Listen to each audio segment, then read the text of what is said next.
Honey, I'm in the living room. Please come here and sit down. We need to talk. Damn it. Hori wanted to finish whatever Surrey had cooked, drink a beer, watch Chicago Fire, and go to bed. Just perfect. This day couldn't have been crappier. I'm coming, dear. Hori saw his wife sitting nervously on the sofa. There was a half-empty bottle of California Red on the table. Surrey finished her glass, then quickly poured another full glass. Hori plopped unceremoniously into his deep chair. What? Hori, I'm not going to beat around the bush. I have been your faithful wife and a good mother to your children all my adult life. They're on their own now, so my job is done. As you know, I was a virgin when we got married. Me too, Hori quickly interrupted. He was pretty sure he knew where this would lead. Anyway, I'm going away this weekend with a friend. What's his name? Hori's patience had already run out. If you want to know, this is Stan. You mean your boss, Stanley Carrington? I think our son is older than him. Don't be capricious, Hori. He's 30. Give me credit. Anyway, I want to experience other men. I know you love me and will let me take some time off. When it's all over, I'll make it up to you and our lives will move on. Oh, for Christ's sake, be realistic, Surrey. If you do this, our marriage will end. Stop being so melodramatic, Hori. You won't divorce me over this little thing. Besides, it would cost you too much. That's true, but I would still reject the cheating whore wife. Surrey rolled her eyes, ignoring Hori's insult. Moreover, Stanley will pick me up on Friday evening. I expect you to invite him in. He was a little nervous about it, so I thought seeing that you were okay with it would help him cope. Seriously? Do you want me to entertain your boyfriend while you finish getting dressed for your weekend with him? Don't be rude, Hori, but yes, that's what I expect from you. Offer him a drink. Yes, darling.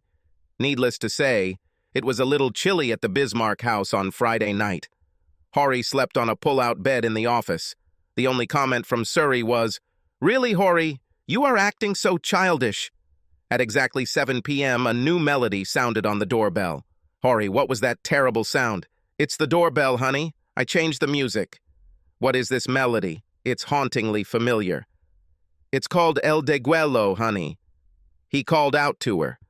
Surrey had been preening all day and still wasn't ready.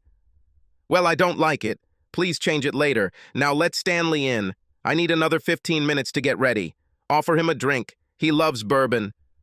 Of course, dear. Hori looked through the peephole. Yes, it was that little shit, Stanley. Hori opened the door wide. Stanley had a grin on his face that lasted until Hori crushed his balls with one vicious kick of his new Tony Lama crocodile pointy boot. When poor Stanley grabbed his crotch and began to fall forward, Hori kneed Stan in the jaw. Stanley vomited, fell on the porch, and passed out. Hori closed the door and went back to his TV show. 20 minutes later, Surrey made her grand entrance and looked around in confusion. Where is Stanley? He decided to wait on the porch. Honestly, Hori, you better not have been rude to him or... I swear I didn't say a word to him, honey. Surrey threw her purse and duffel bag onto the counter and swung the door open. Oh my God, Hori! What you... That was all she could get out before Hori gently pushed her from behind with his boot to clear the doorway. He closed the door and turned the key twice. Hori, you monster, let me in! She sobbed loudly and pounded furiously on the door. Surrey, please look outside. You see a man coming? He has some information for you. Hori shouted loudly through the closed door. Mrs. Surrey Bismarck? Yes? You've been served. Another thud behind the door. The next day, Hori changed the doorbell music to Bach's Come Sweet Death. Subscribe to our channel so that your second chaff doesn't cheat on you, and go ahead and listen to the next story because this story is nothing compared to the next one. If you're under 18, don't even think about listening to the next one.